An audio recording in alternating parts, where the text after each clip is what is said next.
Hello दोस्तों, आपके अपने YouTube channel Arvind extra technical में स्वागत है। इस वीडियो में हम सेंटेंस के बारे में बात करेंगे कि सेंटेंस क्या होता है और सेंटेंसेस कितने प्रकार का होता है। तो सबसे पहले बात करते हैं कि सेंटेंस क्या होता है। तो sentence A group of words which makes a complete sense is called a sentence. मतलब कि शब्दों का एक ऐसा व्यवस्थित समूह जिससे एक पूर्ण अर्थ प्रकट हो, एक शुद्ध अर्थ प्रकट हो, उसे हम सेंटेंस कहते हैं। जैसे हम यहाँ दिया गया है कुछ शब्दों के समूह जिसमें है animals, not, can, fly, A, like, A, birds. मतलब ये शब्दों का समूह है और इसे हमको चेक करना है कि इससे कोई पूर्ण अर्थ प्रकट हो रहा है कि नहीं हो रहा है। यदि इससे कोई पूर्ण भाव निकलेगा तो हम इसे सेंटेंस कहेंगे, और यदि नहीं निकलेगा तो इसे सेंटेंस नहीं कहेंगे। Animals not can fly A like a birds, मतलब कि ये किसी भी सेंटेंस में ऐसा नियम नहीं होता है। किसी भी हम सेंटेंस के रूल्स में ऐसा नियम नहीं देखते हैं, अतः ये कोई शुद्ध अर्थ नहीं दे रहा है। लेकिन यहाँ एक इसी का शब्दों को जैसे लिखा है यहाँ पे, animals can not fly like a birds, animals can not like a birds, मतलब कि जानवर पक्षियों के जैसा नहीं उड़ सकते हैं। जानवर पक्षियों के जैसा नहीं उड़ सकते हैं, मतलब कि इससे पूर्ण अर्थ निकल रहा है। इससे पूर्ण अर्थ नहीं निकल रहा था, लेकिन इससे कोई एक पूर्ण अर्थ निकल रहा है, कंप्लीट सेंस निकल रहा है। तो इसे हम क्या कहेंगे? सेंटेंस कहेंगे। सेंटेंसेस को हम दो बेसिस पे क्लासिफिकेशन करते हैं। पहला होता है on the basis of meaning and second होता है बेस्ड ऑन टेक्सचर। मतलब कि पहला जो होता है अर्थ के आधार पर हम इसे बांटेंगे, और दूसरा क्लासिफिकेशन बनावट के आधार पर करेंगे। जो ये सेंटेंस होता है ये अर्थ के आधार पे, on the basis of meaning के आधार पे ये होता है पांच प्रकार का, और ये टेक्सचर के आधार पे 3 प्रकार का होता है। सबसे पहले बात करते हैं कि ये मीनिंग के आधार पे कौन कौन इसके 5 भाग होते हैं। तो पहला होता है असर्टिव सेंटेंस, जिसे हिंदी में हम कथात्मक वाक्य कहते हैं। दूसरा होता है इंट्रोगेटिव सेंटेंस, जिसे हिंदी में हम प्रश्नवाचक वाक्य कहते हैं। तीसरा होता है इंपरेटिव सेंटेंस, जिसे हिंदी में हम आज्ञा सूचक या आदेश सूचक वाक्य कहते हैं। चौथा होता है एक्सक्लेमेटरी सेंटेंस, इसे हिंदी में हम विस्मय सूचक वाक्य कहते हैं। पांचवा होता है ऑप्टेटिव सेंटेंस, जिसे हिंदी में हम इच्छा सूचक वाक्य कहते हैं। और टेक्सचर के आधार पर 3 टाइप्स होते हैं, जिसमें पहला होता है सिंपल सेंटेंस, जिसे हिंदी में सरल वाक्य कहते हैं। सेकेंड होता है कंपाउंड सेंटेंस, जिसे हिंदी में हम संयुक्त वाक्य कहते हैं। और तीसरा होता है कॉम्प्लेक्स सेंटेंस, जिसे हिंदी में हम मिश्रित वाक्य कहते हैं। इसे हम अलग अलग करके एक एक करके समझते हैं कि असर्टिव सेंटेंस क्या होता है, इंट्रोगेटिव सेंटेंस क्या होता है, इसके टाइप क्या होते हैं, इसे हम अलग अलग समझते हैं। इसमें पहला है असर्टिव सेंटेंस, जिसे हिंदी में हम कथात्मक वाक्य कहते हैं। इसके परिभाषा हम समझते हैं। इसका परिभाषा क्या होता है? असर्टिव सेंटेंस किसे कहते हैं? which express yes or no sense is called assertive sentence। मतलब कि वैसे वाक्य जिसका अर्थ, जिसका भाव यस या नो में आए, जिसका अर्थ या भाव हाँ या ना में हो, उसे हम असर्टिव सेंटेंस कहते हैं। इसमें इंपॉर्टेंट ये बात है कि हमेशा इसके अंत में फुल स्टॉप का प्रयोग किया जाता है। हमेशा असर्टिव सेंटेंस में फुल स्टॉप का प्रयोग किया जाता है। जैसे इसको हम कुछ एग्जांपल से समझते हैं। जैसे यहाँ है you are a good boy, तुम एक अच्छा लड़का हो। You are a good boy, तुम एक अच्छा लड़का हो, मतलब हाँ वो एक अच्छा लड़का है। जवाब इसका हो सकता है, अर्थ निकल सकता है ही लव्स यू, वह तुमसे प्यार करता है। ही राइट्स ए लेटर, वह एक पत्र लिखता है। इन सबका अर्थ हाँ में आ रहा है। अगला है ही डज नॉट वर्क, वह काम नहीं करता है। अगला है he is not a good boy, वह एक अच्छा लड़का नहीं है। मतलब इन तीनों एग्जाम्पल्स में इसका अर्थ यस में आ रहा है, और इन 2 एग्जाम्पल्स में इसका अर्थ नो में आ रहा है। यानी हम यस और नो के आधार पर असर्टिव सेंटेंसेस को 2 भागों में बांट सकते हैं। यदि यस में आ रहा है तो अफर्मेटिव असर्टिव सेंटेंस, और यदि नो में आ रहा है तो निगेटिव असर्टिव सेंटेंस। ठीक। अर्थ के आधार पर दूसरा है इंट्रोगेटिव सेंटेंस, जिसे हिंदी में प्रश्नवाचक वाक्य कहा जाता है। सबसे पहले इसके परिभाषा को समझते हैं कि इंट्रोगेटिव सेंटेंस क्या होता है। Sentences which used to ask a question is called a interrogative sentence. Sentences which used to ask a question is called a sentence. मतलब का ऐसा वाक्य जिससे हम प्रश्न पूछे, जिसके द्वारा हम प्रश्न पूछे, उससे हम इंट्रोगेटिव सेंटेंस कहते हैं। जैसे में तुम कहाँ जा रहे हो, तुम्हारा क्या नाम है, तुम क्या करते हो, इन सब से हम क्या पूछ रहे हैं, प्रश्न पूछ रहे हैं। तो ये सब वाक्य किस में आएंगे, इंट्रोगेटिव सेंटेंस में आएंगे। इसके अंत में हमेशा हम क्वेश्चन मार्क का प्रयोग करते हैं। इसके अंत में हमेशा हम क्वेश्चन मार्क का प्रयोग करते हैं। ये जो इंट्रोगेटिव सेंटेंस है ये दो प्रकार का होता है। इंट्रोगेटिव सेंटेंस दो प्रकार का होता है। पहला होता है yes or no question type और दूसरा होता है WH question type. WH question type, yes or no question type किसे कहते हैं, जो प्रश्नवाचक वाक्य ऑक्सिलरी वर्ब से स्टार्ट होते हैं, सहायक क्रिया से स्टार्ट होते हैं। जो प्रश्नवाचक वाक्य ऑक्सिलरी वर्ब से स्टार्ट होते हैं उससे हम yes or no question type, और जो वाक्य क्वेश्चन वर्ड से स्टार्ट होते हैं उसे हम WH क्वेश्चन टाइप कहते हैं। इस yes or no question type से जब हम प्रश्न पूछेंगे तो उसका जवाब हाँ या ना में आएगा। Yes or no question type में जब हम किसी से कोई प्रश्न पूछ रहे हैं तो उसका जवाब हाँ या ना में आएगा। जैसे इसको कुछ एग्जांपल से समझते हैं। इसका स्ट्रक्चर होता है auxiliary verb plus subject plus other words इधर होता है। ऑक्सिलरी वर्ब में do, does, is, am, are, will, shall आदि बहुत आता है। और क्वेश्चन वर्ड्स में कुछ यहाँ लिखे हैं व्हाट, व्हेन, वेयर, हाउ, हुम, क्या, कब, कहाँ, कैसे, क्यों, सब ये आते हैं किसमें, प्रश्नवाचक शब्द में। इसको हम एग्जांपल समझते हैं ऑक्सिलरी वर्ब को। आर यू प्लेइंग, क्या तुम यहाँ क्रिकेट खेल रहे हो, क्या तुम यहाँ क्रिकेट खेल रहे हो, तो यहाँ जवाब में आएगा यस, यस। अगला है is he a good man, क्या वह एक अच्छा आदमी है, इसमें भी यस का आएगा हाँ, मतलब इसका जवाब हाँ या ना में आएगा। Does he Singh a song, क्या वह गाना गाता है। डू यू कम हेयर, क्या तुम यहाँ आते हो। ये सब वाक्य किससे स्टार्ट हुए हैं, ये सब ही वाक्य सहायक क्रिया से स्टार्ट हुए हैं। ये जितने भी ये वाक्य है सहायक क्रिया से वाक्य स्टार्ट हुए हैं। और जो वाक्य सहायक क्रिया से स्टार्ट होता है उसे हम yes or no question type में रखते हैं। और जो वाक्य प्रश्नवाचक शब्दों से स्टार्ट होते हैं, जो वाक्य प्रश्नवाचक शब्दों से स्टार्ट होते हैं उसे हम WH क्वेश्चन टाइप में रखते हैं। ये बस याद रखना कि इसके अंत में हमेशा क्वेश्चन मार्क का प्रयोग होता है। जैसे यहाँ व्हाट इज योर नेम, तुम्हारा क्या नाम है। वेयर डू यू लिव, तुम कहाँ रहते हो। Will see come here,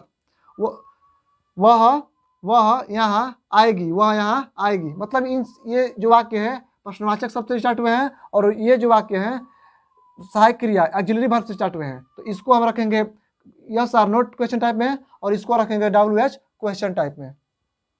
meaning के आधार पर तीसरा है इंपरेटिव सेंटेंस, हिंदी में आज्ञा सूचक वाक्य। सबसे पहले बात करते हैं कि इंपरेटिव सेंटेंस किसे कहते हैं। The sentences which express order, advice, request, command etc is called imperative sentence। मतलब कि ऐसे वाक्य जिससे आदेश, सलाह, अनुरोध या आदेश का भाव प्रकट हो उसे हम इंपरेटिव सेंटेंस कहते हैं। इसके स्ट्रक्चर को समझते हैं। ये जो इंपरेटिव सेंटेंस होता है ये इसके सबसे शुरुआत में प्लीज या काइंडली होता है। प्लीज या काइंडली, वाक्य में प्लीज या काइंडली दिखाई देगा या दिखाई नहीं भी दे सकता है। इसके बाद होता है मेन वर्ब, उसके बाद होता है ऑब्जेक्ट, उसके बाद होता है अदर वर्ड्स। इसमें हमेशा यू जो होता है छुपा रहता है, हमेशा यू छिपा रहता है। इसको हम कुछ एग्जाम्पल से समझते हैं। जैसे स्टैंड अप, खड़े हो जाओ, स्टैंड अप, खड़े हो जाओ। इसमें इस वाक्य में किसका भाव प्रकट हो रहा है, ऑर्डर का या रिक्वेस्ट का। यदि इसमें प्लीज हम लगा देंगे, यहाँ पे प्लीज लगा देंगे तो रिक्वेस्ट का हो जाएगा, और यदि प्लीज नहीं लगाएंगे तो ये ऑर्डर का हो जाएगा। यानी इसमें इस वाक्य में ऑर्डर का भाव प्रकट हो रहा है या तो रिक्वेस्ट का। जब हम यहाँ प्लीज लगा रहे हैं तो ऑर्डर का, रिक्वेस्ट का। जब प्लीज नहीं लगा रहे हैं तो ऑर्डर का।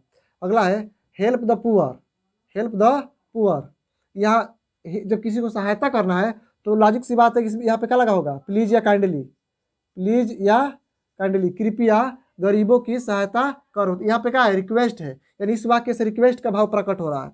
इसमें हमेशा याद रखना है कि यू छिपा रहता है। किसी को आखिर वो बोलेगा ना स्टैंड अप, कोई खड़ा होगा ना जो खाना ऐसे बोलेगा आप खड़े हो जाओ, स्टैंड अप, मतलब यू क्या है, इसमें छिपा हुआ है। अगला है कम हेयर, आप यहाँ आओ, कृपया आप यहाँ आओ या आप यहाँ आओ।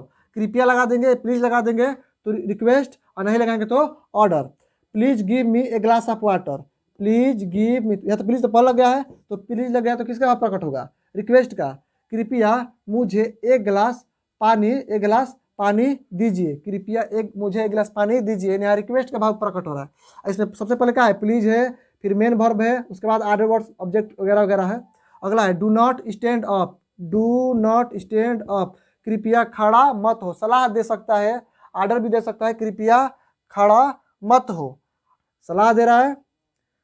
डू नॉट सिट डाउन, कृपया मत बैठो, सलाह दे रहा है, कृपया मत बैठो। या अनुरोध भी कर सकता है, या रिक्वेस्ट भी कर सकता है, रिक्वेस्ट कर सकता है, एडवाइस दे सकता है, कृपया मत बैठो, या कृपया, मतलब यहाँ निगेटिव का भाव प्रकट हो रहा है।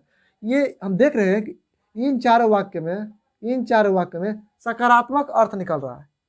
इसमें चारों में ह का अर्थ आ रहा है, और इन दो वाक्य में नकारात्मक अर्थ निकल रहा है। यानी सकारात्मक यस के आधार पर और नो के आधार पर इस हम इंपरेटिव सेंटेंस को दो भागों में बांट सकते हैं।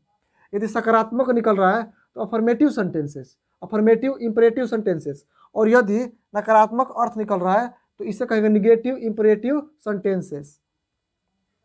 मीनिंग के आधार पर चौथा है एक्सक्लेमेटरी सेंटेंस, एक्सक्लेमेटरी सेंटेंस, जिसे हिंदी में हम विस्मयादि सूचक या विस्मय सूचक वाक्य कहते हैं। सबसे पहले इसके परिभाषा समझते हैं। The sentences which express some sudden feeling of mind as joy, sorrow, surprise, suspicion, hate, wonder etc is called a exclamatory sentence. मतलब कि ऐसे वाक्य जिससे मन की भावना में अचानक खुशी की भावना उत्पन्न हो जाए, दुख की भावना उत्पन्न हो जाए, चकित हो जाए, कोई संदेह रह जाए, या घृणा की भावना या चकित की भावना उत्पन्न हो जाए, उसे हम एक्सक्लेमेटरी सेंटेंस कहते हैं।